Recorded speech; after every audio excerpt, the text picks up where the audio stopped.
శాస్త్రంలో ఏమిటంటే మనకి శ్రీమన్నారాయణుడే నారాయణిగా ఉంటాడు. నారాయణ, నారాయణి. నారాయణి అని పిలవబడినప్పుడు పార్వతీదేవిని పిలుస్తారు. నారాయణ అని పిలిస్తే శ్రీ మహావిష్ణువుని పిలుస్తారు. రుద్ర, రుద్రాణి అని పిలిస్తే పార్వతీ పరమేశ్వరులు. శంభు, శాంభవి పార్వతీ పరమేశ్వరులు. శివ, శివా పార్వతీ పరమేశ్వరులు. కానీ నారాయణ, నారాయణి భార్యాభర్తల కారు, అన్నా చెల్లెళ్ళు. అందుకే ఇద్దరు అలంకార ప్రియత్వంతో ఉంటారు. పరమశివుడు అభిషేక ప్రియత్వంతో ఉంటాడు. శంకర భగవత్పాదులు ఈ రహస్యాన్ని శివానంద లహరిలో చెప్తారు. భార్యాత్వం వృషభత్వమర్ధవపుషా భార్యాత్వమార్యాపతే ఘూనిత్వం సకితా మృతంగవహతా చేత్యాది రూపం దదౌ తత్పాదే నయనార్పణంచ కృతవాన్ తద్దేహభాగో హరి అంటాడు. ఆ నారాయణుడే శంకరుడి యొక్క దేహార్థ భాగాన్ని పొందాడు. అందుచేతనే ఈవిడ శక్తి స్వరూపం, ఆయన శక్తి స్వరూపం. ఆయన రాక్షస సంహారం చేస్తాడు, అమ్మవారు రాక్షస సంహారం చేస్తుంది. అయ్యవారు మాత్రం జ్ఞానప్రదాత అయి ఉంటాడు. శంకరుడు ఎప్పుడూ కూడా జ్ఞానప్రదాత. అందుచేతనే ఈశ్వరుడికి, శివుడికి, నారాయణుడికి ఎన్నడూ భేదము పాటించవద్దు. సంధ్యావందనం చేస్తే మనం ఒక మాట చెప్తాం, శివస్య హృదయం విష్ణుర్విష్ణోశ్చ హృదయం శివ యథా శివమయో విష్ణురేవం విష్ణుమయ శివ యథాంతరన్న పశ్యామి తథా మే స్వస్తిరాయుషి అంటాం. అది ఋషివాక్యం. అయ్యా, నేను ఈ లోకములో అనుభవించేటటువంటి ఏ వస్తువునందు కూడా శివకేశముల మధ్య భేదమును చూడని రీతిలో అనుభవించదనుగాక అని అడుగుతాం. అది పార్వతీ పరమేశ్వరులు అని పిలవబడినటువంటి భార్యాభర్తల స్వరూపం ఎటువంటిదో శాస్త్రమునందు నారాయణ, నారాయణి, నారాయణ నారాయణిలు, ఈశ్వరుడు ఒక్కటే. కాబట్టి తంత్ర విద్యలో అయితే దుర్గాదేవిని కృష్ణుణ్ణి లేదా శ్యామలని కృష్ణుణ్ణి ఒకటిగా చెప్తారు. అందుచేతనే మీరు చూడండి, భాగవతంలో ఒక గమ్మత్తు ఉంటుంది, దేవీ భాగవతంలోనూ ఇదే గమ్మత్తు ఉంటుంది. దేవీ భాగవతం అంటే అమ్మవారి గురించి, దేవీ భాగవతం పూర్వార్థం అంతా అమ్మవారి గురించి మాట్లాడుతుంది, ఉత్తరార్థం అంతా నారాయణుడి గురించి మాట్లాడుతుంది. అలాగే భాగవతంలో కృష్ణుడు పుట్టినప్పుడు ఆయనతో పాటుగా అమ్మవారు పుడుతుంది. కృష్ణుడికి మళ్ళీ కళ్యాణం జరగాలంటే ముందు గోపకాంతలందరూ కాత్యాయని వ్రతం చేస్తారు. అమ్మవారి అనుగ్రహం కలిగితే తప్ప జగద్భర్త దొరకడు.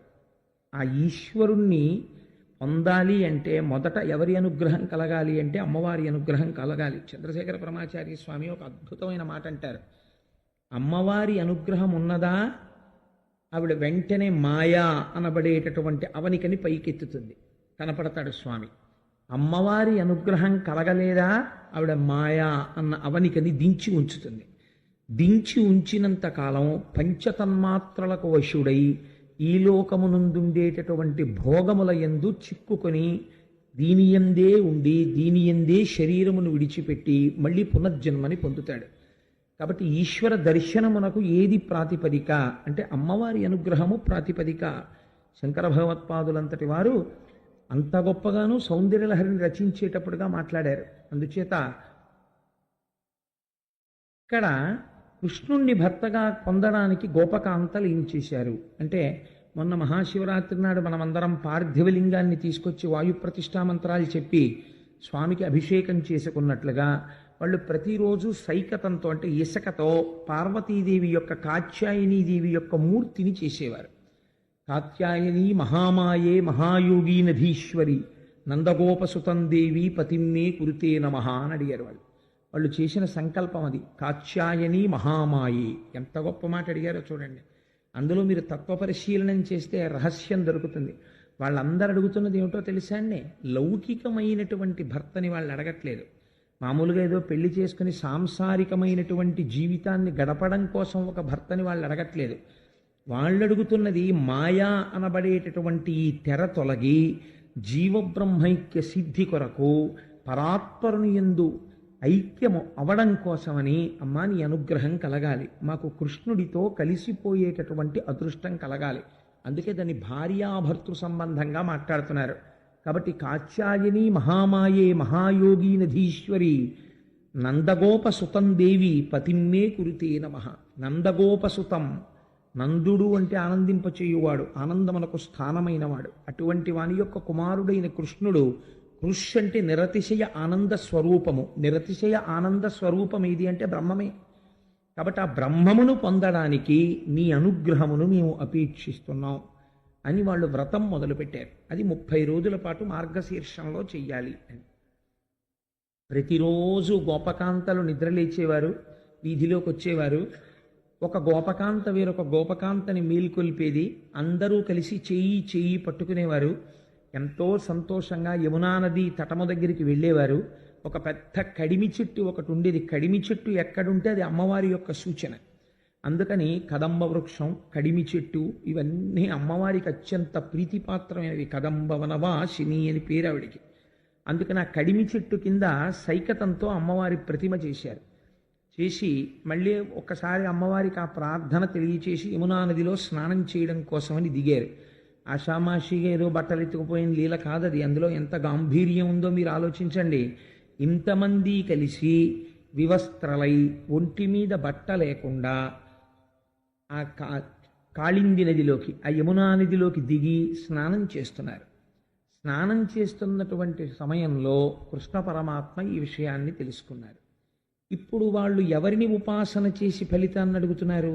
కాత్యాయని దేవిని ఉపాసన చేస్తున్నారు. ఫలితం ఇవ్వడానికి ఎవరు వస్తున్నారు? కృష్ణుడు వస్తున్నాడు. అసలు నిజంగా తనని ఆరాధిస్తేనే తాను ఆ ఫలితం ఇవ్వవలసి ఉంటే ఆయన ఏమని చెప్పాలి? మీరు నన్ను ఆరాధించలేదు, మీరు కాత్యాయనిని ఆరాధించారు, కాబట్టి మీరు ఈ ఫలితాన్ని పొందలేరు. మీరు ఈ ఆరాధన ఆపి నా ఆరాధన ప్రారంభించండి, నా మూర్తిని పెట్టుకోండి, నన్ను ఆరాధించండి, మీకు నేను భర్తనవుతానని చెప్పాలి. కృష్ణుడు అలా చెప్పలేదు. నువ్వెవరు ఇంకోలా చెప్పడానికి? నీకున్న అధికారం ఏమిటి? నువ్వు వ్యాసుడి కన్నా గొప్పవాడివా, శుకుడి కన్నా గొప్పవాడివా, శంకరుల కన్నా గొప్పవాడివా, లేకపోతే కృష్ణుడి కన్నా గొప్పవాడివా? స్పష్టంగా మాట్లాడుతున్నారు ఆ లీలలో. కృష్ణ పరమాత్మ వ్రత ఫలితమును ఇవ్వవలసినటువంటి సమయం ఆసన్నమైంది. వాళ్ళ భక్తి అంత గొప్పది, కానీ కర్మయందు తేడా వస్తుంది. లోపల భక్తికి లోటు లేదు. వాళ్ళు కాత్యాయనీదేవిని ఆరాధన చేయడంలో స్పష్టముగా పవిత్రమైన హృదయములతో ఆరాధన చేస్తున్నారు. కానీ ఆరాధనా క్రమమునందు, క్రతువునందు, కర్మయందు దోషం ఒకటి జరుగుతోంది. ఇప్పుడు ఈ దోషము ఉన్నంతసేపు అది ప్రతిబంధకంగా నిలబడుతుంది, ఫలితాన్ని ఇవ్వడం కుదరదు. కాబట్టి ఇప్పుడు ఈశ్వరానుగ్రహము కలిగితే ఈశ్వరుడు ఏం చేయాలి? ఏది ప్రతిబంధకంగా ఉందో ఆ ప్రతిబంధకాన్ని తీసేయాలి. ఎవరు తీయాలి? కాత్యాయనీదేవి తీయాలి. కానీ ఎవరు వస్తున్నారు తీయడానికి? కృష్ణుడు వస్తున్నాడు. కాబట్టి మీకు ఏమర్థమైపోవాలి దీన్ని బట్టి? కాత్యాయని ఒకటి, కృష్ణుడు ఒకటినా? కాత్యాయనియే కృష్ణుడు. అదేమిటండి? కాత్యాయనీదేవి ఆడదు కదా, కృష్ణుడు మొగాడు కదా. స్త్రీ పురుష నపుంసక మూర్తియును కాక, తిరియ కమర నరాది మూర్తియును కాక, కర్మ గుణభేద సదసత్ప్రకాశి కాక, వెనుక నన్నియుతానగు విభుతలంతు అంటారు పోతన గారు. పరమేశ్వరుడికి అసలు ఒక రూపం ఎక్కడుంది? ఆయనకి పరంజ్యోతి, అది ఒక జ్యోతిస్వరూపం. ఆయన ఇలా ఉంటాడు అని చెప్పలేరు. సగుణా నిర్గుణా సాతు ద్విధా ప్రోక్తా మనీషిభి, సగుణా రాగిభిసేవ్యా నిర్గుణాతుర్విరాగిభి అంటాడు వ్యాసుడు దేవీ భాగవతంలో. ఈ కంటితో మేము చూడకుండా ఉండలేమన్న వాళ్ళ కోసమని ఒక సగుణమైనటువంటి ఆకారమును ధరించి భూమి మీద నడయాడాడు తప్ప అదే ఆయన స్వరూపమా అంటే అది ఎప్పుడూ ఆయన స్వరూపం కాదు. ఆయన సమస్త బ్రహ్మాండముల యందు నిండి నిబిడీకృతమైన వ్యాపకత్వముతో కూడిన స్వరూపాన్ని మీరు మాంసనేత్రంతో చూడలేరు. అది పరిచ్ఛిన్నం ఎలా చూడగలరు? కానీ భక్తికి వశుడై పరమాత్మ ఒకనాడు అలా చూడాలనుకున్న ఋషుల కోసం కనపడ్డాడు ఒకలా. అది వేదాహమేతం పురుషం మహాంతం ఆదిత్యవర్ణం తమసస్తు పారే సర్వాణి రూపాన్ని విచిత్య ధీర నామాని కృత్వాభివదంత్యదాస్తే అన్నారు పురుష సూక్తం 16వ మంత్రంలో. మాయందనుగ్రహించినటువంటి పరమాత్మ మా మాంసనేత్రములతో చూడడానికి వీలైనటువంటి ఒక కరచరణాదులతో కూడిన మూర్తిగా కనబడినాడు. అది ఆయన యొక్క సౌలభ్యం అంతే. ఆయన అలా కనపడలేదనుకోండి, అంత మాత్రం చేత ఆయన అలా కనపడలేదు కాబట్టి ఈశ్వరుడు లేడండి అని మీరు అనకూడదు. ఆయన అంతటా నిండి ఉన్నాడు. అది జ్ఞానం. జ్ఞానస్థాయిలో అలా మాట్లాడగలగాలి, అలా చెప్పగలగాలి. నమశిష్ప్యాయి చ భేన్యాయి చ సికత్యాయి చ ప్రవాహ్యాయి చ హరిత్యాయి చ లోప్యాయి చ చోరాయి చ అనగలగాలి. దొంగలో శివుడే, చెట్టులో శివుడే, గడ్డిలో శివుడే, ప్రవాహంలో శివుడే, నురగలో శివుడే, కొమ్మలో శివుడే, పక్షిలో శివుడే, అంతటా సభాభ్య సభాపతిభ్యశ్చవో సభలో శివుడే, సభాపతిగా మాట్లాడుతున్న వాళ్ళు శివుడే, ఉన్నదొక్కటే అని అనగలగాలి. అలా అనగలిగితే జ్ఞానం. అప్పుడు ఆ వ్యాపకత్వాన్ని మంగళత్వంగా జ్ఞానంతో ఆవిష్కరిస్తున్నావు, ప్రతి రుద్రాధ్యాయం అవుతుంది. కాబట్టి ఇప్పుడు ఏం జరుగుతోంది? అంతటా ఉన్నవాడు సాకారమును ధరించి కృష్ణుడిగా వస్తున్నాడు ఫలితాన్ని ఇవ్వడానికి. ఇప్పుడు వాళ్ళ వ్రతమునందు ఒక దోషం ఉంది, ముందు ఆ దోషం తీయాలి. వాళ్ళు ఇప్పటి వరకు ఆ దోషంతో చేస్తున్నారు వ్రతాన్ని. ఇప్పుడు మేము చేసింది దోషం కాదు అని వాళ్ళు బుకాయించారనుకోండి, అప్పుడు ఆ ఫలితం ఇవ్వడం కుదరదు. ఎందుకంటే వాళ్ళ యందు అజ్ఞానము బాగా నిబిడీకృతమై ఉంది. ఇప్పుడు ఈ అజ్ఞానాన్ని విరవాలి అంటే ఇప్పుడు ఆయన జగదాచార్యుడిగా ప్రవర్తిస్తున్నాడు. ఇప్పుడు ఆయన దోషాన్ని విరిచి తానే కాత్యాయని అయి కృష్ణుడి అయి ఆచార్యుడై వాళ్ళకి బుద్ధి చెప్తున్నాడు, వాళ్ళ యందున్న దోషము తీస్తున్నాడు, వాళ్ళకి ఫలితాన్ని అనుగ్రహిస్తున్నాడు. కనుక గోపాల బాలురందరినీ పిలిచి అన్నాడు, మీరందరూ కూడా నిశ్శబ్దంగా చప్పుడు చెయ్యకుండా ఇక్కడి నుంచి వెళ్ళిపోండి అన్నాడు. నిజంగా స్త్రీల యొక్క మానమర్యాదలను పాడు చేసేటటువంటి అవతారం కృష్ణావతారం అయితే ఆయన గోపబాలురందరినీ కూడా పిలిచి, ఇవరే మీ అందరూ కూడా ఇక్కడ నించోండ్రా, వాళ్ళని నేను ఎలా ఏడిపిస్తానో చూద్దురుగాననాలి. ఆయన అలా అనలేదు భాగవతంలో. వాళ్ళందరినీ పిలిచి చాలా మెల్లగా చెప్పాడు, మీరు వెళ్ళిపోండి ఇక్కడి నుంచి అన్నాడు. వాళ్ళు వెళ్ళిపోయారు. కృష్ణుడు వాళ్ళకి వ్యామోహం లేదు, కృష్ణుడు ఏం చేస్తాడో మనం చూడాలన్న తాపత్రయం లేదు. కృష్ణుడు వెళ్ళిపోమన్నాడు, వాళ్ళు వెళ్ళిపోయారు అంతే. ఈయన మాత్రం ఈ గోపకాంతలందరి యొక్క వస్త్రములు పట్టుకుని కడిమి చెట్టెక్కి కూర్చున్నాడు. ఇప్పుడు వాళ్ళందరూ నీళ్లల్లో ఉన్నారు. వాళ్ళన్నారు, కొంటివి మా హృదయంబులు కొంటివి మా నంబు లజ్జ కొంటివి వలువల్ కొంటెవిక ఎట్లు చేసదువో కొంటివి కదా కొంటె పనులు మానుము కృష్ణ అన్నారు వాళ్ళు. వాళ్ళకి ఇప్పటికీ కూడా వాళ్ళు చేసినటువంటి దోషం వాళ్ళకి తెలియదు. అందుకని వాళ్ళు అంటున్నారు, కృష్ణుణ్ణి చూసి వాళ్ళు నదీ స్నానం చేసి ఒడ్డుకొద్దాం అనుకున్నారు, వస్త్రాలు కనపడలేదు. అయ్యయ్యో మన బట్టలు లేవు అన్నారు. అంటే బట్టలు లేవు కాబట్టి ఏమయ్యాయి అని చూస్తే చెట్టు మీద కృష్ణుడు కనబడ్డాడు. ఇప్పుడు వీళ్ళు ఎవరిని భర్తగా కోరుకుంటున్నారు? ఆయన్నే భర్తగా కోరుకుంటున్నారు. భర్త అనగా ఏమి? సాంసారికముగా లౌకికమైన భర్తృత్వం కాదు వాళ్ళు అడిగింది, ఆయనలో ఐక్యం అవడాన్ని వాళ్ళు అడుగుతున్నారు ఆ వ్రతంలో. అడుగుతున్నప్పుడు ఇప్పుడు ఏమంటున్నారు? కొంటివి మా హృదయంబులు కొంటివి మా నంబు లజ్జ కొంటివి వలువల్ కొంటవిక ఎట్లు చేసదో. కొంటే కృష్ణ ఏం పనులయ్యా ఇవి? నువ్వేమో మేము విడిచిపెట్టినటువంటి వస్త్రాలు తీసుకుని కడిమి చెట్టు ఎక్కుతావా? ఇప్పుడు మాకు బట్టలేవి, మేము ఎలా బయటికి వస్తాం? ఆడవాళ్ళని నువ్వు ఇలాంటి తుంటరి పనులు చెయ్యొచ్చా? నువ్వు ఇలాంటి పనులు చేయకూడదు. కాబట్టి కృష్ణ మా వస్త్రములను మాకు ఇచ్చేసి ఇక్కడి నుంచి నువ్వు వెళ్ళిపో. మేము స్త్రీలం కాబట్టి బయటికి వచ్చి బట్టలు కట్టుకుంటాం. మీరు ఆశ్చర్యం ఏమిటంటే, గోపికా వస్త్రాపహార ఘట్టంలో ముందు బోధ చేసిన వాళ్ళు ఎవరో తెలుసా అండి? గోపికలు కృష్ణుడికి బోధ చేశారు, కృష్ణుడు గోపికలకి చేయలేదు అసలు ముందు. వీళ్ళు ఆయనకి పాఠం చెప్పారు. ఆడవాళ్ళు స్నానం చేసేటటువంటి దగ్గరికి అసలు పురుషులు రావచ్చా? వచ్చారనుకో, మేము స్నానం చేస్తుంటే అసలు చూస్తూ చెట్టుకి కూర్చోవచ్చా? కూర్చోకూడదు. ఒకవేళ కూర్చున్నావు, మేము కట్టుకోవలసినటువంటి వస్త్రాల్ని తీసుకుని నీ దగ్గర పెట్టుకుని ఉండొచ్చా? ఉండకూడదు. ఇన్ని తప్పులు ఎలా చేస్తున్నావు? కాబట్టి నువ్వు మా వలువలను అపహరించకూడదు. కాబట్టి కృష్ణ మా వలువలు మాకు ఇచ్చేసేయన్నారు. అంటే ఇప్పుడు ఆయన ఒక ప్రశ్న వేశారు వాళ్ళని, మీరు బట్టలు కావాలని అడుగుతున్నారు కదా, నేను కూడా మిమ్మల్ని ఒక ప్రశ్న వేస్తాను, మీరు ఈ ప్రశ్నకి జవాబు చెప్పండి. ఎవ్వరికని మోహించిరి ఎవ్వడు మీ మానసంబులెల్లహరించెన్ ఎవ్వటిల మీకు కూరి మీ ఎవ్వనిపై తెలుపరాదనే నన్యుడనే అన్నాడు. ఆయన అన్నాడు, మీరందరూ వ్రతం చేస్తున్నారు కదా, ఈ వ్రతాన్ని ఏ ఫలితం కోసం చేస్తున్నారు? ఎందుకు పెట్టారు కాత్యాయని దేవిని కింద? దేనికి చేస్తున్నారు పూజ? మీ ప్రవర్తన చూస్తుంటే ఎవరో ఒకడు మీ మనస్సుల్ని హరించాడు, వాడిని భర్తగా పొందాలని మీరందరూ వ్రతం చేస్తున్నారు. మీరు ఎవరి కోసం వ్రతం చేస్తున్నారో నాకు చెప్పండి అన్నాడు. వాళ్ళందరూ నవ్విన నవ్వు బట్టి ఆయనకి తెలిసిపోయింది ఆయన్నే భర్తగా కోరుకుంటున్నారు అని. ఆయన అన్నారు, నా ఇంటికి దాసులరై నాయాజ్ఞ అలరంగ మీరు తలచితిరేనిన్ మీయంబ రమ్ములిచ్చదా. నిజంగా మీరు నా ఇంటికి దాసిలుగా వచ్చి భార్యగా వచ్చి, ఇక్కడ దాసి అన్న పదానికి ఉండేటటువంటి అర్థాన్ని చాలా జాగ్రత్తగా చూడాలి. భార్యకి ఒక లక్షణం ఉంటుంది, కార్యేషు దాసి అని. మొట్టమొదటి లక్షణం ఏం చెప్తారంటే, కార్యమునందు దాసీత్వంతో ప్రవర్తిస్తుంది. దాసీత్వంతో ప్రవర్తించడము అంటే ఏదో ఈయన ఆర్డర్లు వేయడం, ఆవిడ దాసీదానిలా పని చేయడం అని కాదు దాని అర్థం. దాని అర్థం ఏమిటో తెలుసా అండి? తాను చేసినటువంటి ప్రతి పని వలన తన భర్త యొక్క అభ్యున్నతిని, తన భర్త యొక్క కీర్తి ప్రతిష్టలు పెరిగేటట్టుగా ఎవరు ప్రవర్తిస్తారో వారు భార్య. అలా ప్రవర్తించలేకపోయిందనుకోండి, భర్త కీర్తి ప్రతిష్టలు దెబ్బతిన్నాయనుకోండి భార్య ప్రవర్తన వల్ల, ఆవిడ భార్య అనిపించుకోలేదు. మీకు నేను ఒక ఉదాహరణ చెప్తాను. రామచంద్రమూర్తికి అంత కీర్తి ప్రతిష్టలు ఎక్కడి నుంచి వచ్చాయండి? ఒకే ఒక సంఘటన, సుందరకాండకి సుందరకాండ అన్న పేరు ఎందుకు వచ్చిందో తెలుసా అండి? సీతమ్మ తల్లి యొక్క మహాపాతివ్రత్యం అంతటినీ ఆవిష్కరించింది సుందరకాండ. ఎక్కడ ఆవిష్కరించింది? ఒక కీలకమైన సంఘటన జరిగింది. స్వామి హనుమ ఒక మాట అడిగారు సీతమ్మని, అమ్మా రావణాసురుణ్ణి వధించడం వరకు ఎందుకమ్మా, నా మూపును కూర్చో, నిన్ను తీసుకుని వెళ్ళి రామచంద్రమూర్తి యొక్క పాదార విందముల యందు సమర్పిస్తానన్నారు.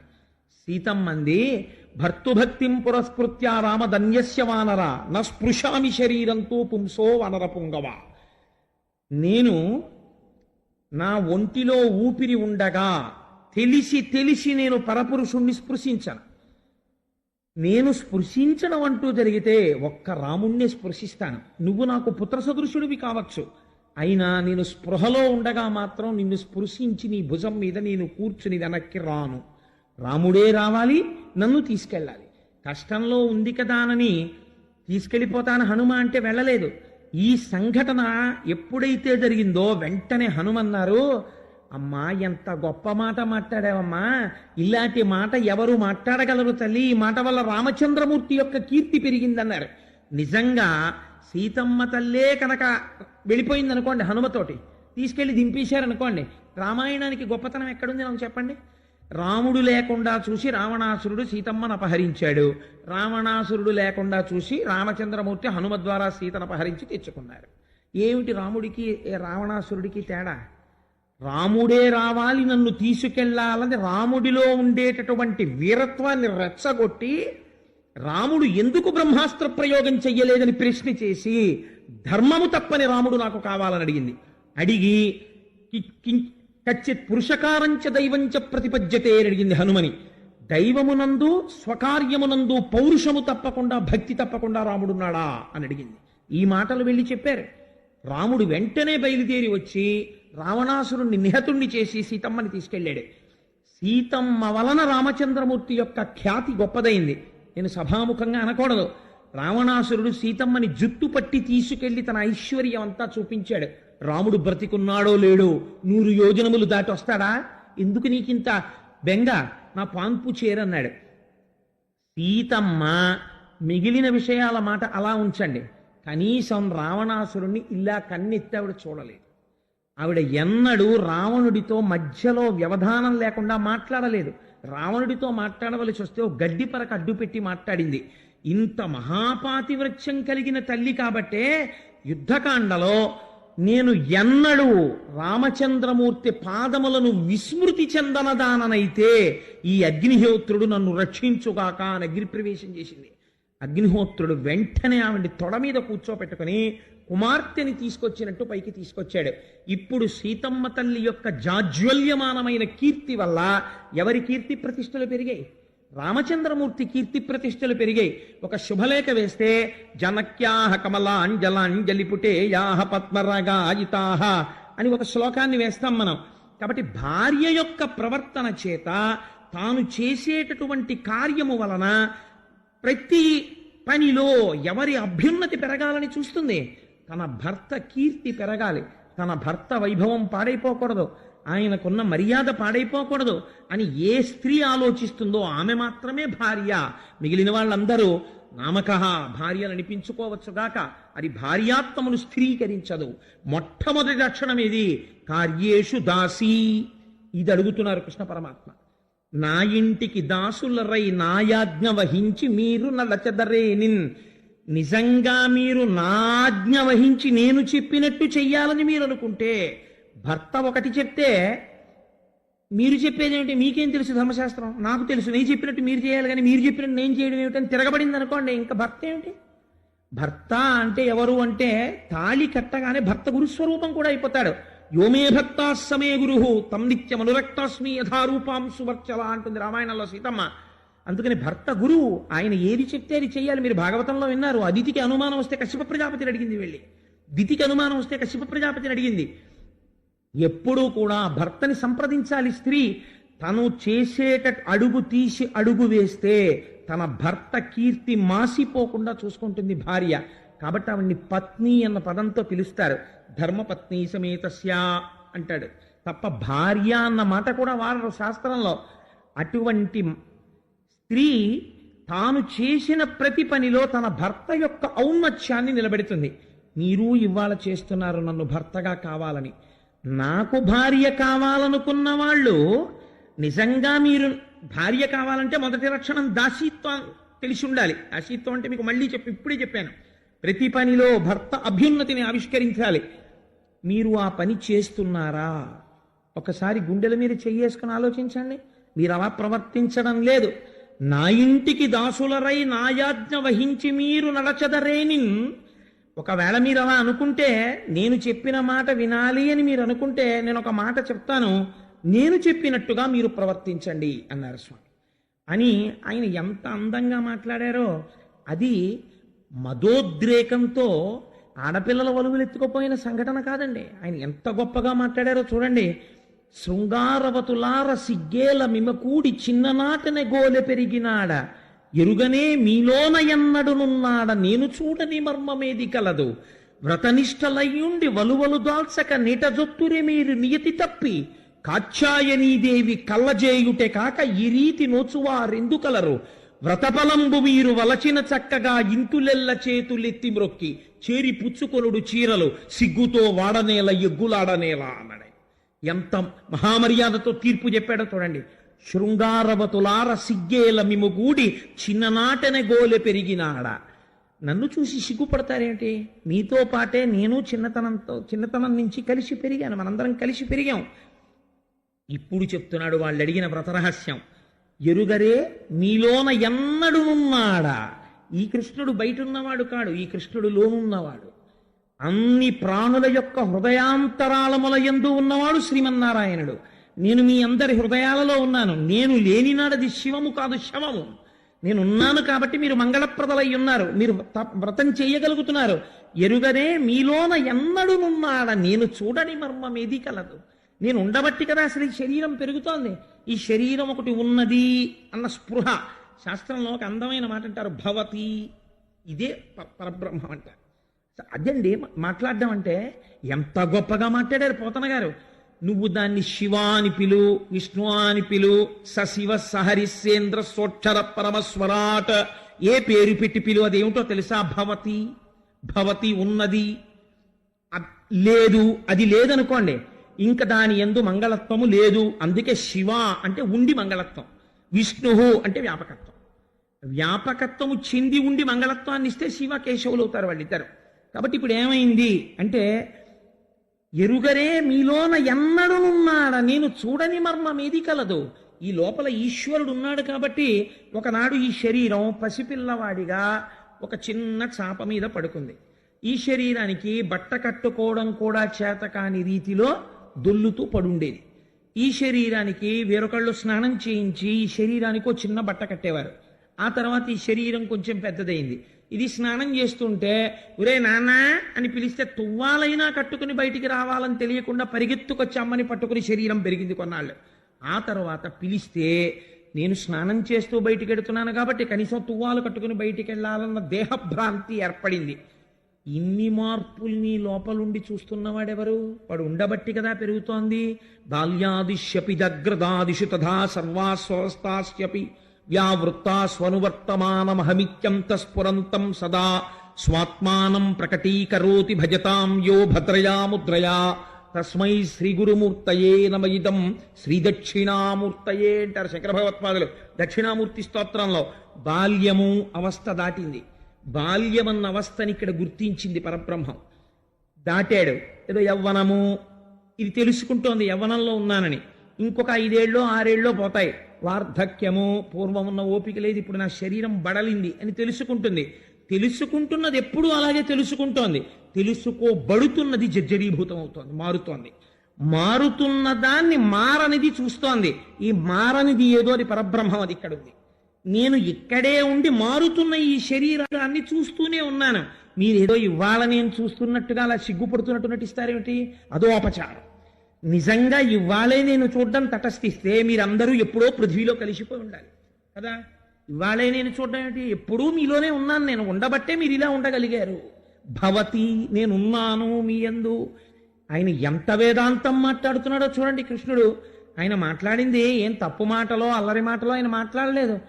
అంటూ ఆయన అన్నారు, వ్రతనిష్టలయ్యుండి వలువలు దాల్చక నీట జొత్తురే మీరు నియతి తప్పి కాత్యాయనీదేవి కళ్ళజేయుటే కాక ఈ రీతి నోచువారెందు కలరు. భాగవతం చదువుకుంటే జ్ఞానం కలుగుతుందిరా అన్నారు పెద్దలందుకే. మీరు ఒక వ్రతం చేశారు, ఇప్పుడు ఈ వ్రతానికి ఫలితం ఎందుకు వస్తుంది? ఈ వ్రతం చేశాను కాబట్టి ఈ ఫలితం వచ్చేయాలి అంటే రాదు. అలా వ్రతం చేస్తే ఫలితం, పూజ చేస్తే ఫలితం అలా వెంటనే రావు. ఎందుకు రావు? మీరు చేసినటువంటి పూజ చేత ఈశ్వరుడు ప్రీతి చెందితే ఫలితం వస్తుంది. ప్రీతి చెందలేదు ఫలితం రాదు. ఎందుకు రాదో తెలుసా అండి? మీకు ఒక రహస్యం చెప్పేస్తాను. మీరు కామ్యంతో ఒక వ్రతం చేసేటప్పుడు ఆవలించారనుకోండి, పోతుంది అక్కడతో. ఎప్పుడు ఆవలించారో అక్కడతో ఆ పూజ పూర్తి చేసినట్టు గీత కొట్టేస్తారు. నవరంధ్రాల్లోంచి ధర్మశాస్త్రంలో గాలి బయటికి వెడితే అక్కడతో పూజ అయిపోయింది. మీరు ఆచమనం చేసి ఆచమ్యాహ కేశవాయ స్వాహ, నారాయణాయ స్వాహ, మాధవాయ స్వాహలతి సంభవి స్వాహ, శాంతాయ స్వాహ అని ఆచమనం చేసి ఉమామహేశ్వర పూజాం కరిష్యే అని నీళ్లు ముట్టుకుని ఆవలించారనుకోండి, అయిపోయినాం. మళ్ళీ స్నానం చేసి వచ్చి మళ్ళీ పూజ చేయాలి. కాబట్టి కనీసం కుడి